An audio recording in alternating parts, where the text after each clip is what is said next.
economic realities. And one of the ones that I've been waiting for is this one, because I also think that one of the things that we've been working on is how do we live into an incredibly diverse religious atmosphere when the world is filled with people who are in search of meaning. Oftentimes in heritages that reach way back in history, and sometimes with relatively new ideas about what it means to be faithful in God's time. So I'm delighted to get tonight rolling. I'm going to make some opening remarks, and then I'm going to introduce our two speakers, and then Randy's going to speak for a little bit, and then Michael's going to speak for a little bit. And then we're going to have a conversation up front, the three of us, mostly the two of them together, and if I come up with a really good idea, I might spring it on you. And then once they're done, you will be writing down questions along the way, and then we'll gather your questions and handle those at the very end. Okay? That sound like a plan? Everybody on board? All right, good. Let me tell you why I think that, for me, probably one of the most liberating moments, I think, in my own personal religious history was when I was able to see my particular religious tradition within the context of this universal quest for meaning. That when I realized that, you know, my particular tradition is a part of the larger human enterprise, all of a sudden it released me from kind of viewing it and maybe even defending it as some sort of existential absolute. Right? I didn't have to do that anymore, but I could see it within the context of a human longing out from my particular tradition and my particular window as a Christian, but within the context of a longer human effort towards finding meaning in the world. And when I was able to do that, it kind of set me free to appreciate my own religious tradition a little bit more, right?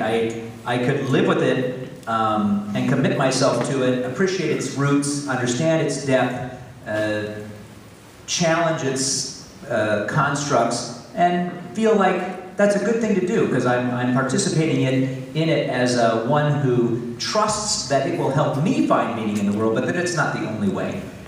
It is but one of many ways to find meaning in the world.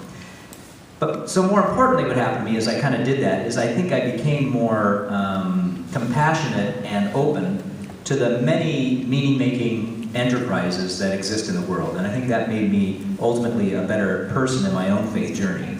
And a couple of benefits I think that come from that. The first one is I find as I explore other faith traditions and am open to them that we all have kind of principles that are valuable enough that we can learn from each other. Principles that can move us to work together for social justice or economic justice. Principles that can move us to a higher moral standard. Each religious tradition has principles that I think can lift up the human spirit and that I can learn from. And I love that. And so I can pay attention to them and pay attention to that. The second way, I think, is that all of them have this kind of which I'm German. I don't know, is anybody else German in here? I'm so bad to be German. Because German people, because I'm one of them, we don't really get into the whole spiritual woo-woo world, but there is something deeply spiritual about life, you know, and I'm like, I can learn so much about the spirit world by paying attention to the traditions of others rather than my fellow Germans, right, who are so analytical about everything. And it's so nice to let other traditions, the Buddhist tradition, the Islamic tradition, Sufism, the mystics and other communities and religious organizations to enlighten me as to how the spirit moves in the world. And I've loved that, and it's been a great benefit to me as well. So that's another one. So the underwriting principles, the way in which they all engage the spiritual world. And then finally, I think the one thing that's really moved me is that all of them seem to have a diversity of practices that you can pick up and learn from and apply to your own tradition. So sadly, you know, I've been able to rob meditation techniques from the Buddhists, right? And I absolutely love the technique, and I can allow that technique to inform my own personal journey without having to become, you know, go down the Buddhist dogma road, right? I can let my own dogma muddle me, but I can let the practice of Buddhism or silent meditation or fasting from the Muslim community or whatever it happens to be, these practices I think that we can learn from each other can help us along the way. So I guess for me, the bottom line is as we see ourselves within the context of the universal quest for meaning, we can really learn from each other and ultimately enhance both our own personal journeys and the way in which we honor the journeys of other cultures and other peoples and do it in a way that's not sort of like, well, we think your way's okay, but to really honor it in a way that we can learn by it and grow from it. So that's been for me a great journey, and it's I think, enlivened my own personal path. And along the way, I ran into these two characters, right? Two brilliant people right here in the community. Who would have figured that right here in Lafayette we have these two esteemed people?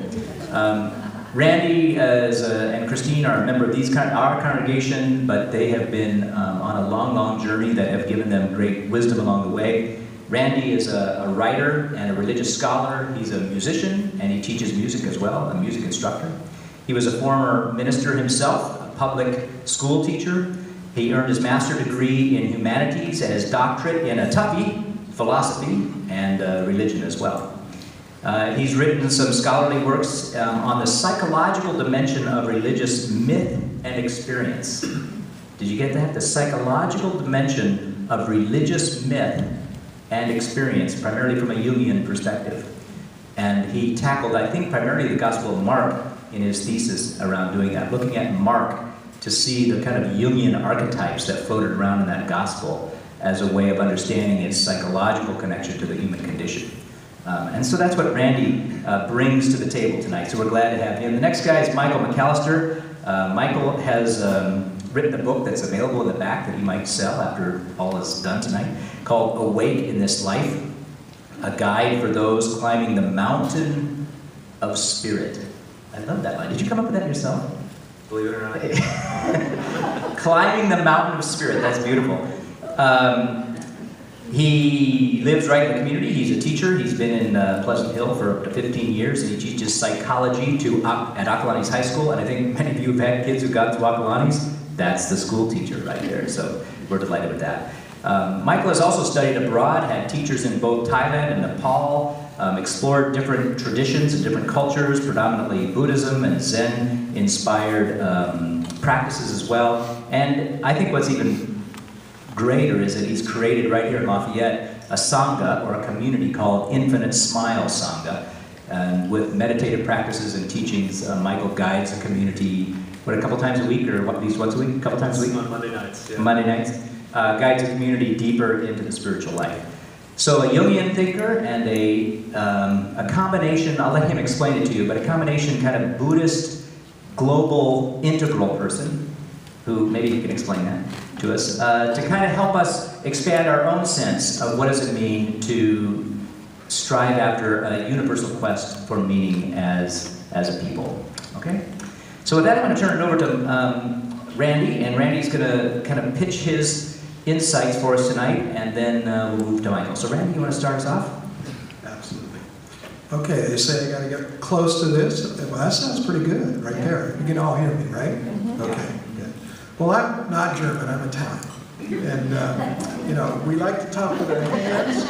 And not that I do a lot of that, but I do know this one Italian thing about me, and I'm probably not really, you know, engaged unless I'm up on my feet and excited. So I don't know, I may wind up there, but we'll start down here and see how it goes. Very nice to be here tonight and to be sharing this. Dan asked me to share a little bit of my interest in Carl Jung and how he has influenced me. Now, it's a big subject in a very short time, so I think what I'm going to do is just hit a couple of highlights, tell a little bit of my story, and kind of give the idea of how Jung fits into my own personal journey.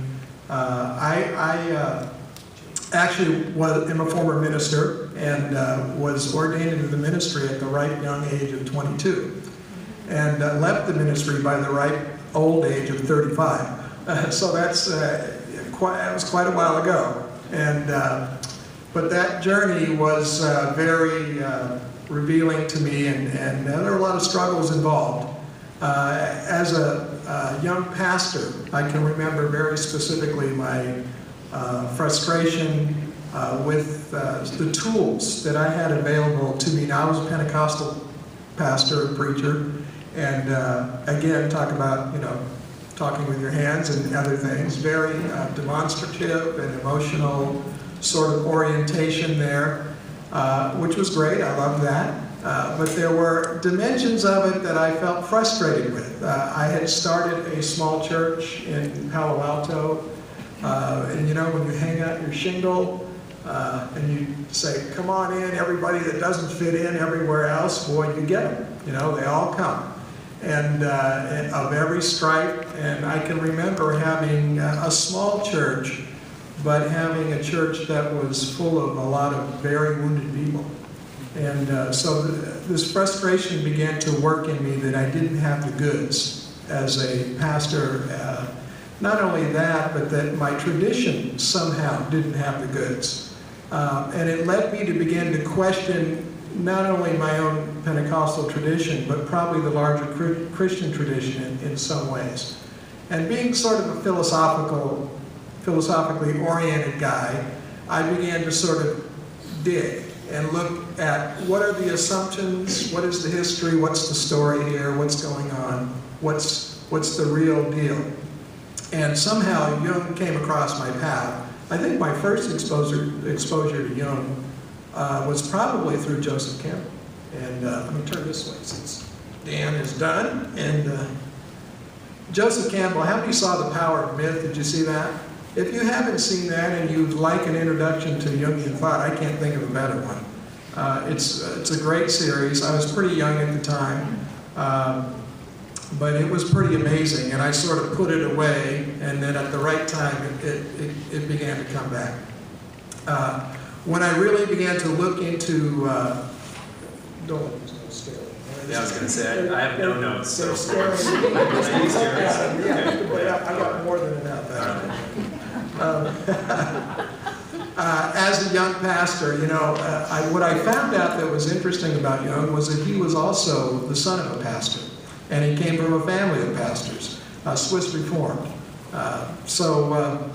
Jung at a very early age, by the way, if you're interested in reading about this, his autobiography, Memories, Dreams, Reflections, is a great read. You'd really love it. You can get that, and he'll tell you the story right there. But as a kid, he really struggled with the sort of tightened down theological image of God, and this external God that was very removed, very alien, absolute, transcendent. This was something that he, in his own childhood experience, if I had time, I could tell you it's a very humorous story about an experience he had as a child regarding his experience with God, this direct experience. But he really came to the conclusion quite early in life that God was much more immediate to experience than this theological God could be, that the way God was presented in the formal theology. And so Jung, over his life, developed this notion that the psyche, or the self, and the sacred are not discontinuous. God is not up there and out there, but that they are continuous. That the psyche sort of, if you will, butts up against and interacts with and flows into the sacred. So he saw the sacred more as, probably to cop Tillich's term, the ground of our being. And out of this ground of our being, bubbles up religious experience, bubbles up the arts, bubbles up mythology, religion, science, all the passions of life. In psychological terms, we call that libido. And by the way, if you don't know, that Jung was a disciple of Freud. And he broke away from Freud because they had a difference over this notion of libido, or life force, or life energy. What is it? Where does it come from? What does it express? For Freud, it was very much a limited thing. It was sexual in nature. But Jung said, no, it's more. There's more to it. It bursts into all of these dimensions, and it ties and binds us all together in some fuller way. And that took Jung into studying religion in a very powerful way. His first book, Symbols of Transformation, came out in 1911. And from that point on, he broke away from Freud because it demonstrated his own different view of libido. But he had studied all the world religions and myths, and he had somehow put those together into an idea of the psyche and the conscious relationship to the unconscious which is can be expressed or found in these religious symbols. So he was interpreting